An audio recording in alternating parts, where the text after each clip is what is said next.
Let's go. Hello, everyone. Thanks for being here today for the GraphQL challenge of GraphQL security in 2024. So, as you might hear currently, I'm French, so the talk will be in English, but I will be super happy to take questions in French at the end. So, what are we going to talk about today? I would like to focus on three main parts in this presentation.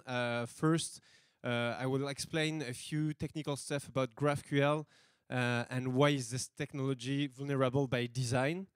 Then I will show you how we manage to pen test GraphQL application at scales. So it's thousands of GraphQL applications that are concerned here. And then we will see what all the findings we found during this research topic. So the most common GraphQL vulnerabilities we found in the wild on very famous production GraphQL applications of really big companies. And in the end, there will be a small bonus part about some cool open source stuff both for white hackers and also for developers who want to build secure GraphQL applications by design. All right. So, very briefly, who am I? So I'm Antoine Carossio, I'm the co-founder and CTO of Escape. Escape is an application and API security company. I graduated from UC Berkeley. I'm a passionate open source contributor, and hence the part about open source projects. And also, so I know this is a bit original, a bit fancy for cybersecurity guys, but I'm a huge fan of Apple, and I worked there before. So a little thing about me. Okay, so what is Escape very briefly? Escape is a platform that helps to quickly discover and secure APIs at scale without the need for any traffic or any agent, which creates results with a very low time to value. Okay, why I'm talking about Escape? It happened that at Escape, we really like publishing reports and we do some very interesting research and we publish white papers. So some of the white papers we published recently, in 2023, we published the state of public APIs that you can find on our resources. And we also published recently this year, at the beginning of the year, the API Secrets Pro, which shows how we managed to find $22 million on the internet, basically. So I really encourage you to check out those reports.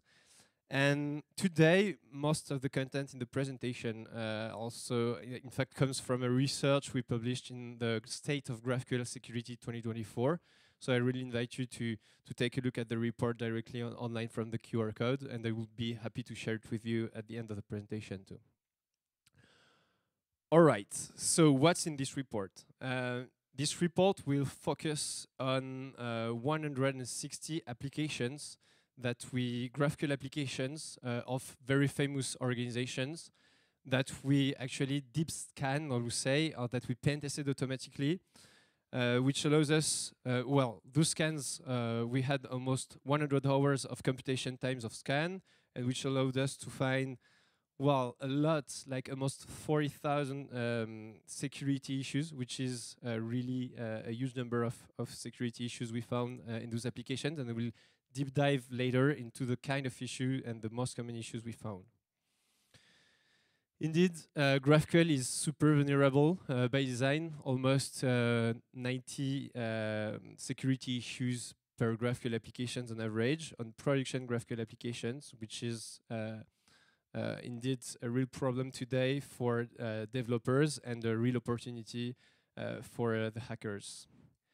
Okay, so first of all, why is GraphQL vulnerable?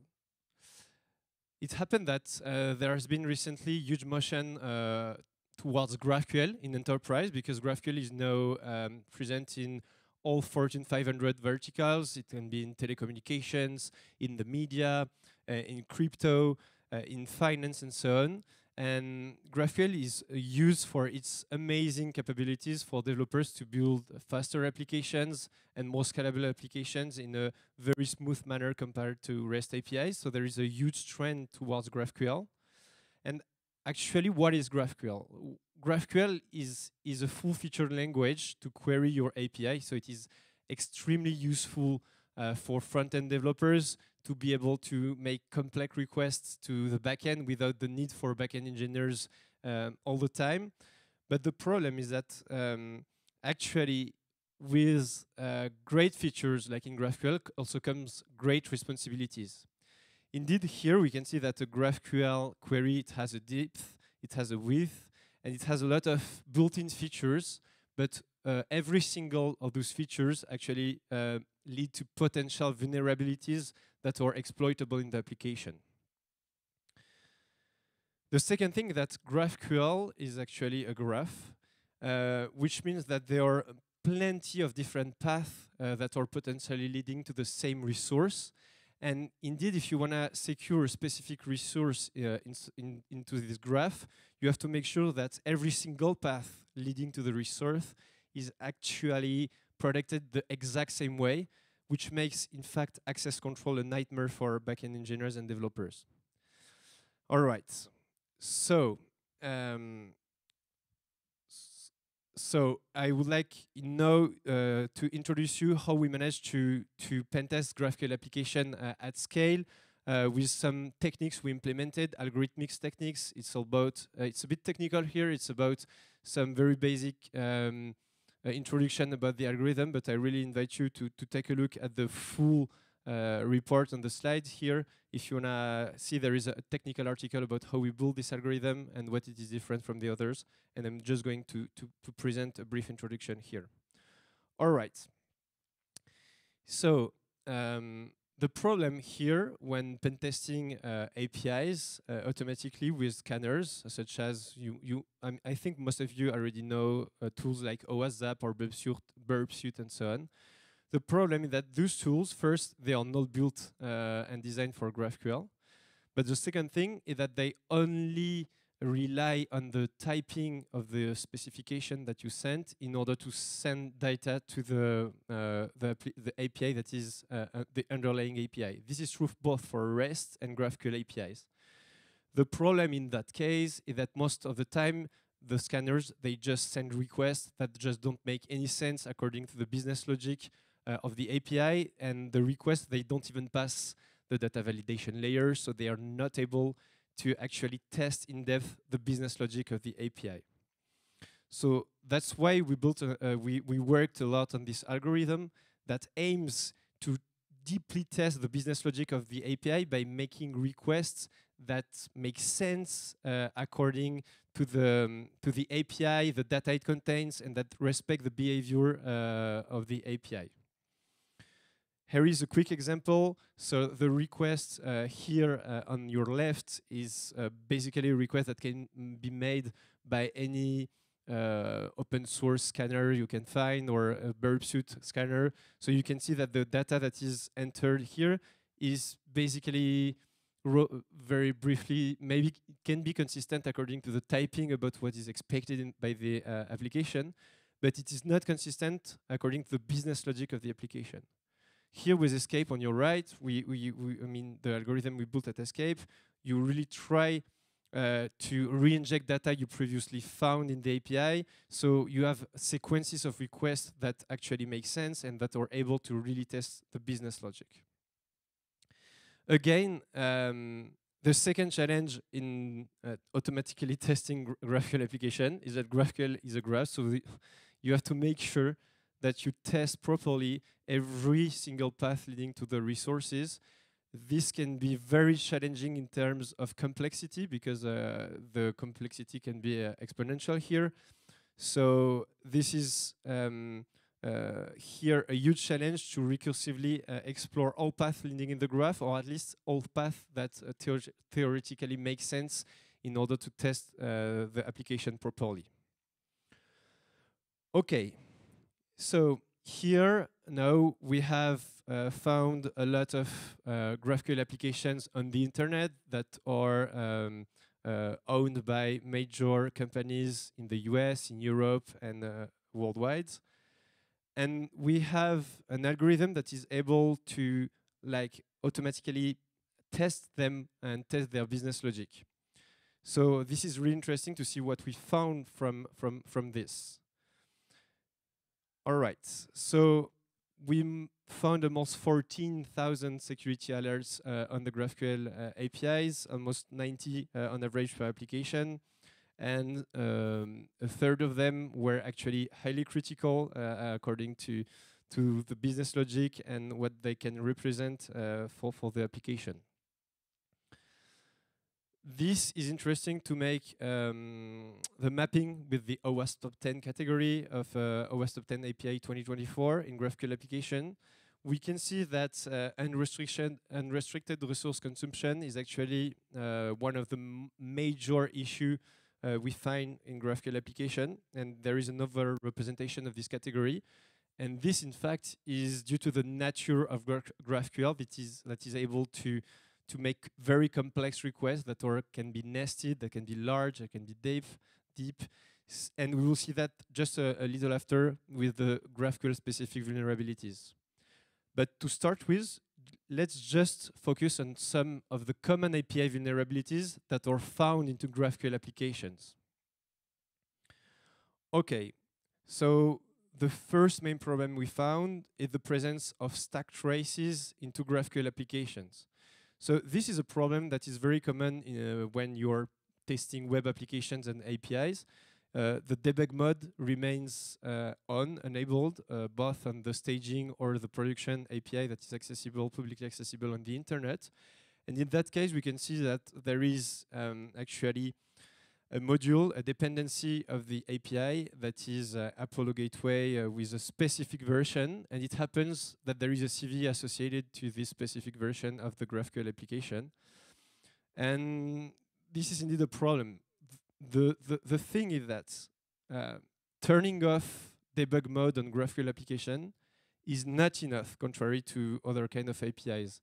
And there is a reason for that. GraphQL offers a capability of federating multiple schemas and multiple GraphQL APIs together, but also multiple REST APIs together. This is called GraphQL federation. This consists in stitching the APIs together in one single endpoint to make it accessible through the whole internet. And it happens that some of those APIs behind the main endpoint connected to the internet, including the REST APIs, some of them are actually internal APIs. This is a very, very common configuration because this is one of the most appreciated features of GraphQL, this federation capability. And the problem here is that you can disable the debug mode, so on the main endpoint that is accessible on the internet. But if you don't disable the debug on the REST API or on the subgraphs, which means the sub-GraphQL APIs that are underneath, you might still be forwarding the error message even from an internal API towards the internet. And this is an extremely common weakness of GraphQL configuration. And here, there are some good practices to protect you from that. And we'll see that a little bit after. But you have to take into account this is a huge problem of GraphQL here that I introduced you. The second thing is access control. So I won't deep dive here today during the pitch on access control issues, but indeed access control is really challenging in GraphQL, as we saw earlier, because of the different routes and paths leading to resources and that are able to create actions in the API. And here we can see that some of the mutations in GraphQL, which corresponds to actually an update, create or a delete for a REST API for a the CRUD system. Some of the mutations, they can be accessible publicly, and it's really challenging to protect them. And here we can see that there is an update payment mutation that is accessible without any authentication. This actually was found on almost 10% of the GraphQL endpoints we tested, which is absolutely tremendous and a very common GraphQL issue too. Okay.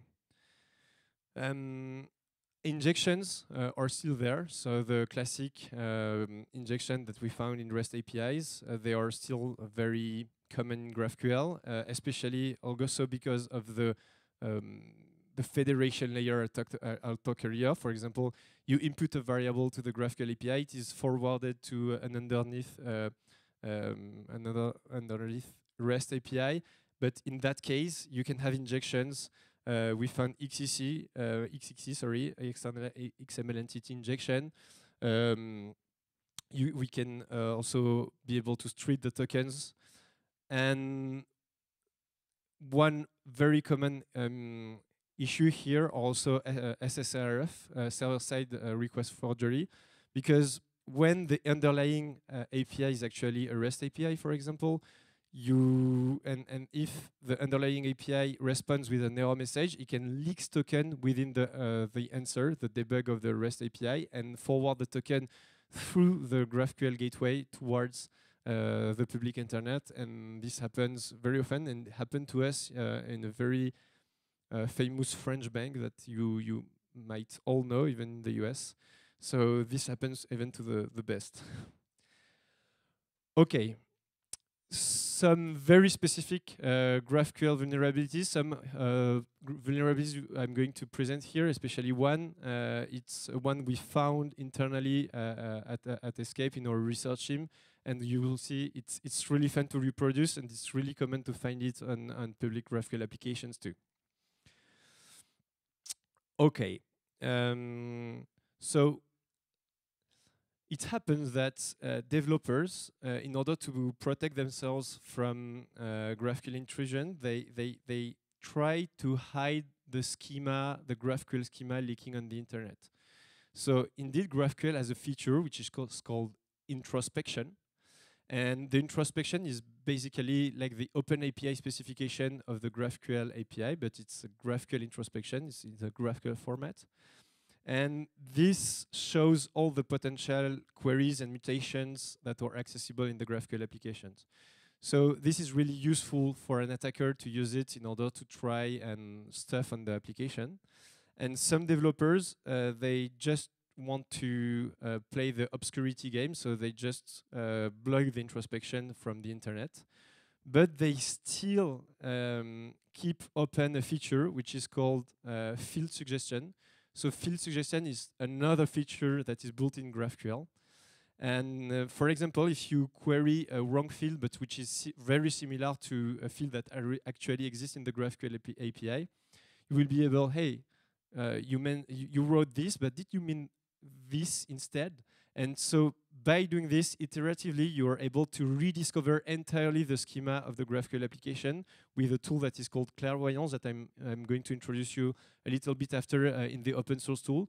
So it's able to rediscover entirely a full schema only from the hints provided by the field suggestion, and it's extremely useful and an unknown feature from developers.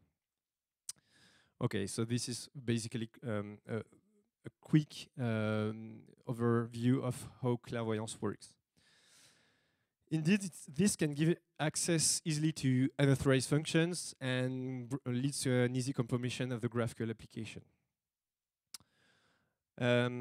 Another thing, I'm going to focus on an example of denial of service that is very easy to perform, and we found this one on a very famous streaming platform that allowed us to crash some of the pods behind, holding the GraphQL application very easily with a few lines of code, with one curl, basically.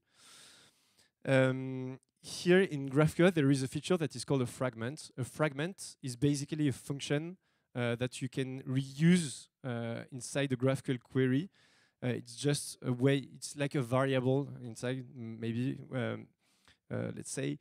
And the problem that sometimes you can have fragments calling themselves. This is possible. And it happens that by design, this is crazy, but this is allowed by GraphQL. You can make a fragment call itself. And in that case, you create an infinite recursion loop, like a function calling itself without any way to stop the function recursively. And in that case, you can see that there has been an infinite recursion call. that created an internal server error. And if this is not handled properly, you can basically make the pod behind the machine behind the API completely crash. And one of a very famous, as I said, streaming service was actually vulnerable to this. So that was pretty fun to tell them, hey, you have an issue with that.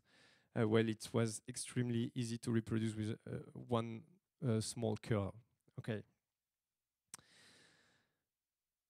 One last thing which is very specific to GraphQL is bypassing rate limiting. Okay, so this is extremely interesting because obviously, on login or registration page, you often have rate limiting on the server side. And this prevents you from trying brute force attacks on the login and password of a user. But it happened that GraphQL comes with a very simple feature that are called batching and aliasing, which allows you to actually make as many requests GraphQL queries you want in one single HTTP request. So in that case, you can simply brute force the login page by batching your queries or aliasing your queries all together. The server will only see one HTTP request, so it won't be considered as a problem. But the GraphQL API that is handling the request will actually try them all, and you can try sometimes thousands and thousands of requests and brute force passwords like this. This is a really common issue in GraphQL applications. Okay, so here is an example on how you brute force using aliasing, how you brute force basically passwords on logins mutations. Okay, so obviously this allows potentially to stall user accounts, to exfiltrate sensitive data when you have rate limiting on the quantity of data that can be returned, and also it can cause denial of service if used properly. And this is what I'm going to introduce you at the last very fun vulnerability. So this is something we design, let's say, internally at Escape. We call that GraphQL bombs. This is a bit like the successor of zip bombs, if you're familiar with it. And GraphQL bombs actually use a combination of what we see earlier, but on the file upload function of GraphQL. So basically, file upload in GraphQL use multiple form data for uploading and GraphQL queries for uploading files. But it happens that you can also alias the upload very easily using the aliasing feature we just saw earlier. And if you create, so for example, here 1,000 aliasing upload of the exact same picture, the request from a server side, from a server point of view, will be really small, like a few megabytes. But it actually entails you can create requests of as many gigabytes you want for that are handled by the GraphQL API as if there was actually massive. And here we had an example on also a famous GraphQL application where with just a 2 megabyte picture that was respecting the server limits, we managed to create 1 gigabyte request processed by the GraphQL API underneath. This is extremely fun, and there is a full detail of it on this blog article that we published. I really invite you to take a look at it. It's been built by one of our engineers that is passionate about doing like that kind of thing. So feel free also to ask him question. His contact is in the article. All right, one little more things. It happened that we found a lot of sensitive data, such as PII, but also actually secrets and tokens leaking in GraphQL applications. So I won't enter into the details here today because it's also a whole story by itself. But there is another report that I talked about it a bit. I talked about it a bit earlier in the introduction, which is called the API Secrets Pro, which shows the results of all the tokens we found, not only in GraphQL application, but also in REST application, by the way. So this is really interesting to take a look to this report, which is also, by the way, the subject of another talk I'm giving. Okay, so a quick recap. We can see that a third of API services have highly critical vulnerabilities. A lot of the endpoints we saw are actually vulnerable to denial of service. But what is even more interesting, actually, is that most of those issues, like 80% of them, so this is more for developers here, are actually super easy to solve with some very basic good practices. And this leads me to the open source part, where I'm going to introduce you first and to begin with to GraphQL Armor. So GraphQL Armor actually is more a tool for developers. So I'm not going to focus too much on it today because it's not of interest for most of you, but it can be for people in your companies maybe. Actually, GraphQL Armor is an open source tool we built at Escape. It's really fully free and open source. It's built, it's considered as the missing GraphQL security layer. And it's available for Apollo GraphQL Apollo applications and also for Yoga servers. And we have more than almost 100,000 downloads a week on this module now. So this is really cool. We can see it adopted by very famous companies in production, such as Redwood.js by default has it. Neo4j use it, ArangoDB too. So those are famous GraphQL vendors. And they use GraphQL Armor by default in their projects. So you can just take a look on the GitHub of GraphQL Armor to see how it's built. It's really easy to create new module and so on. And when you install it, most of the problems I've talked earlier are actually solved just by installing GraphQL Armor. So very, very easy fix and a nightmare for attackers' hands. Okay. Something really fun that we built recently is a playground for GraphQL Armor. So it's also fully open source. It's available also on Docker. We also have an online version for those who want to take a look at it.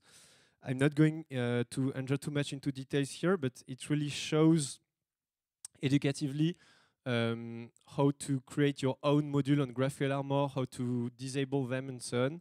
And it's also really easy, really useful if you want to practice GraphQL pen testing, because you can see how to. We give a plenty of example of queries that we used in order to test the security of GraphQL applications. And here there is an example with field suggestion. So I talked about it earlier. Field suggestion is what allows us to rebuild the GraphQL introspection even when the introspection is actually closed, using an open source tool that is called Clairvoyance. Right. And so this is Clairvoyance. This is one of the most used, I think, tool by when you want to assess the security of GraphQL applications and the introspection is closed. We are not the author of Clairvoyance. We are just contributors of the project. It's developed by Nikita Stumpin, and it's a really cool tool. I really encourage you to contribute to it. We have very fun stuff. It's very fun to develop actually, because you really try to rebuild the schema by trying to trick the field suggestion feature, and this tool really go in depth into that. Okay, another tool that I used for the presentation, by the way, which is called GraphQL Voyager. It just allows you to copy-paste the GraphQL introspection inside of it, and it's really useful to develop the GraphQL application, but also to see the different dependency between the objects of the GraphQL application. And in that case, with GraphQL Voyager, you can explore how it works and have, I mean, it's a really good recognition tool to understand how it works and see how to target specific resources. I think it's pretty indispensable. And once you rebuild the introspection using Clairvoyance, you copy paste it in Voyager, and you can explore the application like this. This one is also really cool because we also noticed that sometimes it's not obvious to find the GraphQL application behind a specific domain name. So here, you just input your domain name. So this is a tool we built internally, I mean, at Escape, and this is open source too, that we called Goctopus. And here the goal is just you input a domain name and it gives you all the underlying GraphQL applications hosted on this domain name, which is a very, very good recon tool for pen testing. I encourage you to give it to take a look at it. It's developed in Go and it's very efficient. In a few seconds, you can scan very large domains and all subdomains of the domains for sure. So feel free to take a look at it. Won't enter into those details right now. Okay.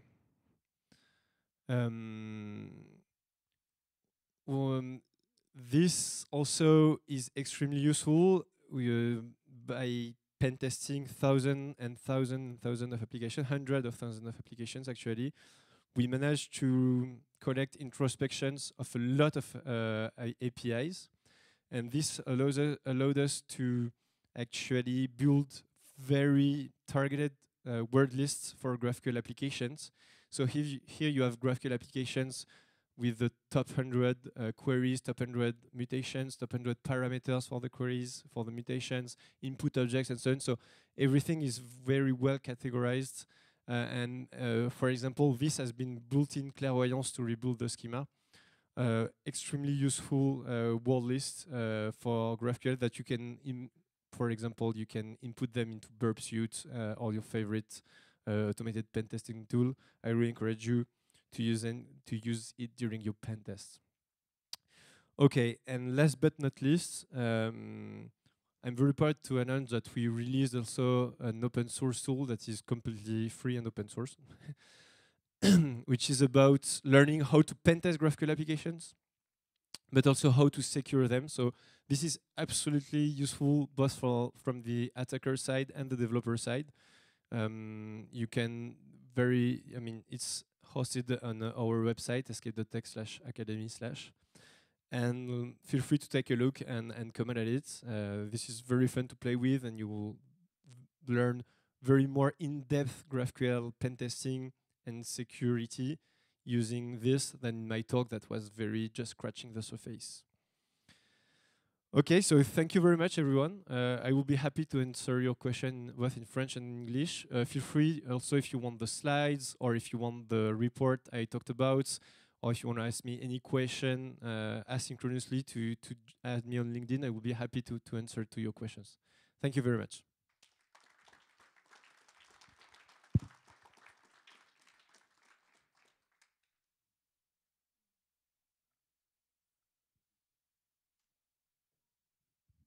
Yes?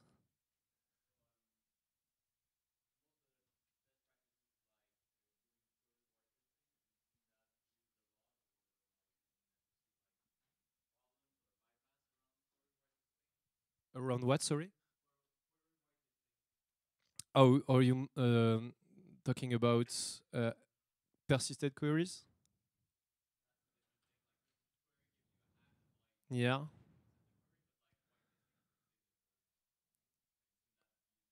I've never ever seen that, to be honest. I've seen a lot of persisted queries and advanced persisted queries I mean, for query whitelisting. To be honest, it is something I've never seen among any of our customers, or nor on the application I've actually tested. Is this something like you are using?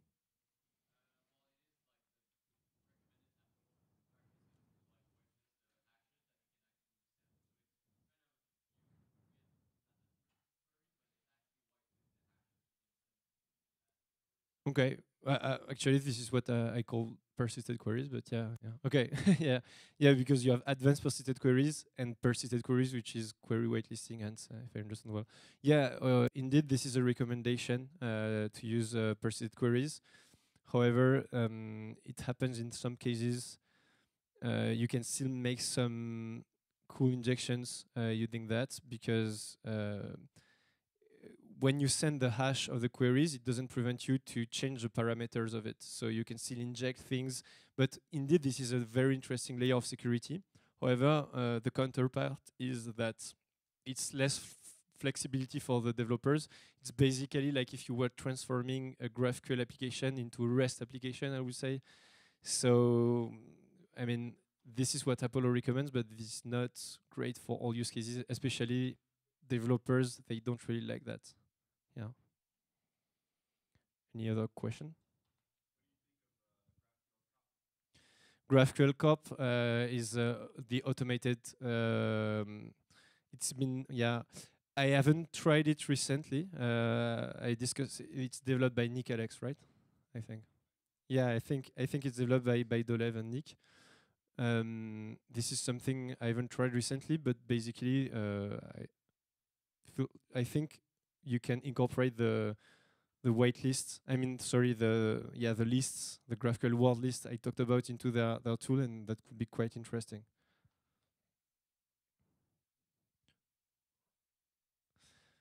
Yes.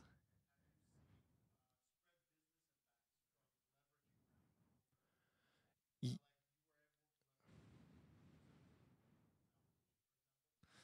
yes, the thing that's using the federation capabilities, you can. The problem that since GraphQL can be a super, I mean, what they call the super graph at Apollo behind a lot of other applications, you can actually deep dive into many applications and even internal APIs by using the GraphQL API. So yeah, there is, I mean, the surge of GraphQL definitely created a rise of API vulnerabilities.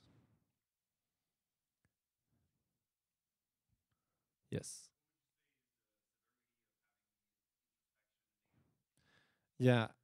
Um, that's a good question.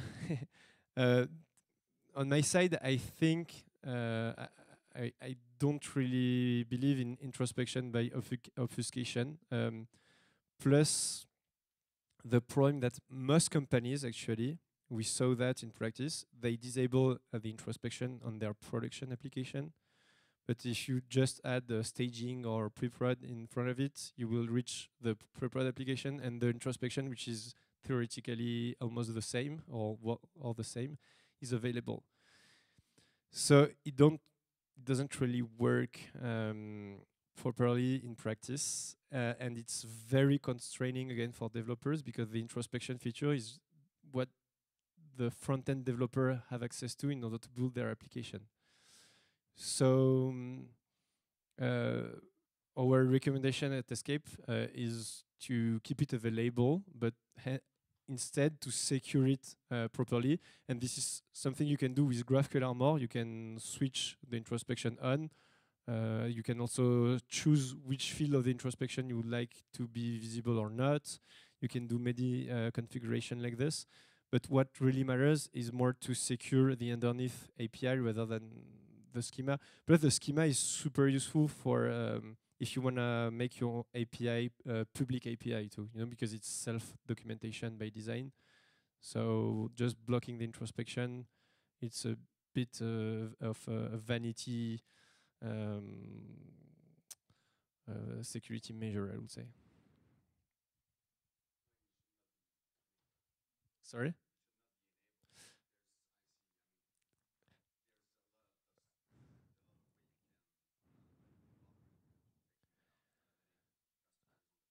Yeah, but in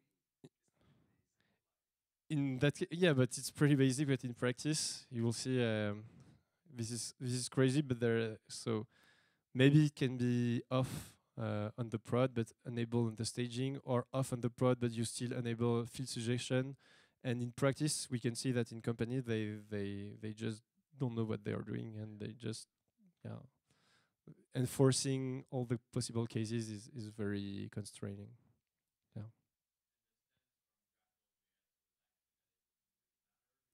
Yeah. Mm-hmm.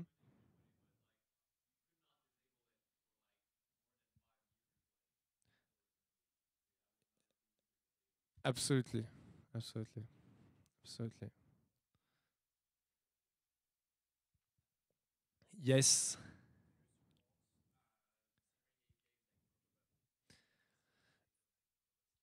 We don't support them. We do support REST application and we support GraphQL applications, but we don't support gRPC. This is a bit strange, but there is actually not that many customers that asked for it.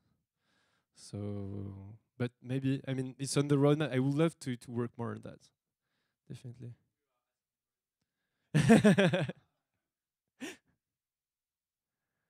Yes.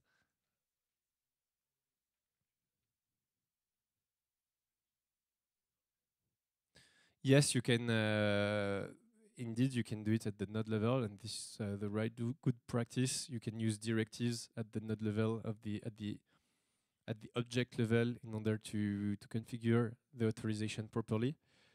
But again, you will see that GraphQL is pretty recent technology, and developers, they are doing what they can with it, and in practice, most of the time it's not done properly. All right, are we good? Thank you very much, everyone. Thanks. It was a pleasure being here.